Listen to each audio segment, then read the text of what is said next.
Sabemos, né, que a construção do conhecimento ele é contínuo e nada linear. Significa dizer o quê? Que nós estamos sempre, constantemente aprendendo e não de uma forma reta, e sim de várias formas. Por isso que ela não é linear, ela é multifacetas, ela é multi em todas as maneiras que a gente possa pensar. Até porque, segundo Valon, né, nós somos resultado do meio, nós somos seres sociáveis, cheios das nossas próprias crenças e culturas, e que nós fazemos essa organização na nossa bagagem de conhecimento desde a nossa casa, nosso contato com os nossos pais, nossa primeira escola, e logo em seguida na própria escola instituição. Então, como nós somos seres mutáveis, em constante movimento, nós somos, com certeza, segundo Valon, né, que nós temos uma maneira de pensar relacionada ao conhecimento de tal forma que a gente organiza um catatal de conhecimentos e cultura. Eu falei na nossa primeira fala, da influência, né, da minha família quando eu estava iniciando a minha escrita. Se eu tinha nascido canhota, então o que a minha mãe queria? Que eu fosse destra. Só que eu tinha sido canhota. Mas o que me acarretou? Acarretou que eu fiquei numa situação que eu tinha que estar na frente dela escrevendo com a mão e na frente da professora escrevendo com a outra, que era onde eu me sentia melhor. Entendeu como é que é isso? Deu problema? De certa forma deu. Por quê? Porque eu fiquei, naquele momento eu ainda não tinha conhecimento do meu corpo. Já Valon, ele dividiu o desenvolvimento humano em algumas etapas. Olha só como faz sentido o que ele diz e o que realmente acontece com a gente. Ai, Ivaneide, mas por que você está falando de Valon e não se lembra de Piaget?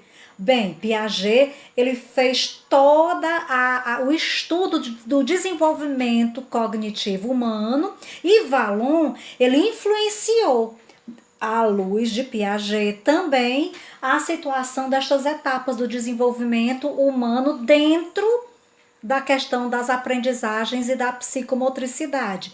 E uma dessas etapas é que, segundo Valon, chama-se impulso emocional. Como assim, Ivaneide? Naquela época do primeiro ano de vida da criança, aonde a criança tem uma predominância afetiva de acordo com as pessoas que estão no seu entorno.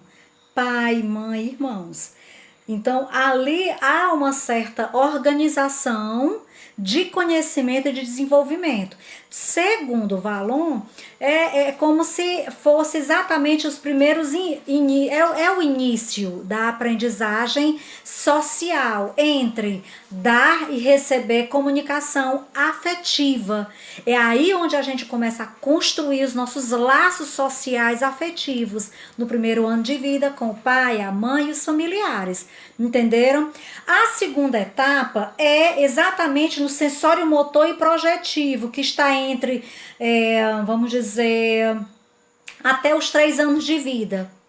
Você pode observar que até Piaget, ele fala, quando a gente vai fazer a questão da nossa anamnese, que a gente procura saber lá o impulso emocional, como é que foi a questão segundo Valon e segundo Piaget. Eu estou fazendo 2 parâmetros, um paradigma entre ambos, Piaget e Valon. O Piaget, ele nos deu base de estrutura psicológica para que a gente entendesse o desenvolvimento humano desde a barriga da mãe.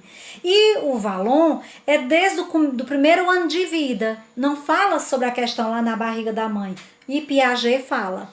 Mas, segundo Valon, até os 3 anos de vida, o que acontece? É a aquisição da marcha, do andado, do pegar nos objetos, igual Piaget. Entendeu como é que é? Piaget, ele é muito conhecido dentro dos pedagogos, dentro da pedagogia, porque ele é quem dá a explicação, os estudos e as situações de desenvolvimento iniciais dentro da aprendizagem. Então, ele nos ensinou muito disso. E Valon também defende esses estágios de desenvolvimento humano, só que ele defende não em vários estágios, tipo 7 estágios, como Piaget. Ele já resumiu, pegou praticamente os estágios de Piaget e resolveu fazer um resumo. Então, como é que é o comportamento de uma criança típica?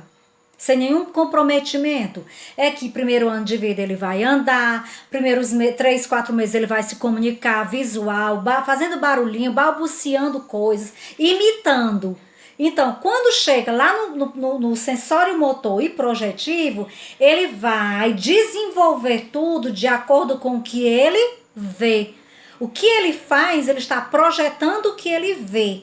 Então, por isso que é interessante que a gente já faça a observação dos pais lá na creche, para que a gente entenda se aquela criança tem alguma comorbidade ou não, se aquela criança está desenvolvendo ou não.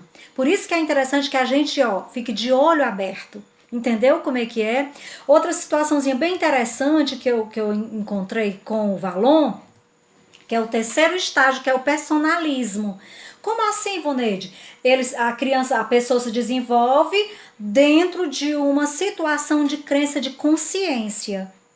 Ah, tá. Depois, isso ocorre após os 3 anos e vai até os 6. Você se lembra da questão da personalidade? Ah, mas esse menino já nasceu desse jeito. Não. Ele vai apenas, nós como seres humanos, e segundo o Valon, nós desenvolvemos a nossa questão de personalidade lá por volta dos 6 anos. Vocês lembram dos nossos avós, que quando o pai ou a mãe ia dar um cascudo na nossa cabeça, ele dizia, menino, não bate na cabeça da criança não, que a moleira dele tá aberta. E é uma coisa bem certa. A nossa caixa craniana, ela só sela, ela só fecha aos 7 anos de vida. A nossa moleira fica aberta e ela só fecha total aos 7 anos de vida. Entre 6 e 7 anos acontece a questão da maturação psicossomática ou então maturação psicoemocional. Entendeu como é que é? Por isso que nessa fase de 6, 7 anos, a criança tem que estar toda organizada na questão da alfabetização. Não acontecendo isso, aí a gente precisa realmente já estar sabendo que a gente precisa de algo a mais para auxiliar o desenvolvimento dessa criança. Mas, segundo Valon, a personalidade, ela já inicia dos 3 aos 6 anos de vida. E para Piaget já um pouquinho mais, 7, 8 anos, mas é exatamente 7, por quê? Porque há crianças que fecham a caixa cefálica, a caixa craniana, com 6 anos de idade, tem outras que só aos 7 anos. Fechou os 7 anos,